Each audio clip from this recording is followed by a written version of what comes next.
Today I'm reviewing a brand new tower defense game with tons of promises, Artisan TD. We'll go over the good, the bad, and whether you should buy it. This is Tower Defense Nation. One of the main features that this game boasts is that it heavily focuses on mazing, or building your towers strategically to give creeps the longest winding path possible, so they'll have to walk by multiple towers on their path, and ideally, walk past the same tower multiple times. It does a fantastic job of this by showing you the path that enemies will take, and by hovering over the finish line you can see how long of a path you currently have. Many of these starter levels have a fairly obvious path of optimization, but as you get a little further it becomes less clear and requires more critical thinking. Maps feature environmental features such as fire or lava that damages enemies, or a cursed zone that heals enemies, or sand that slows enemies down. And there are even locations that give bonuses when towers are built on top of them.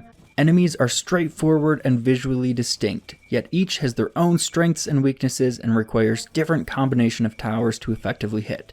Some enemies are fast, some are flying and can only be hit with archer towers, some have lots of shielding, some dodge every other attack, some don't give any gold, and some will ignore your maze completely, crawling over towers and temporarily disabling them. I haven't fully beaten the game yet, so I suspect there are plenty more enemy types. Towers are also straightforward and easily recognizable at a glance, with visual differences as you upgrade your towers from level 1 to level 3. Again, I don't think I've even unlocked all the towers yet, but you have your basic arrow tower, a slow tower, armor piercing tower, a rapid shooting tower, and as you progress further in the game, you'll get access to a limited number of elite tower upgrades. If you're like me and you need to get 100% perfect on a level without losing any life, you're going to love the feature that lets you rewind to a previous wave, keeping whatever setup you had at the start of that wave to test out different strategies without having to replay the entire level. My biggest complaint with this game is about how towers target enemies.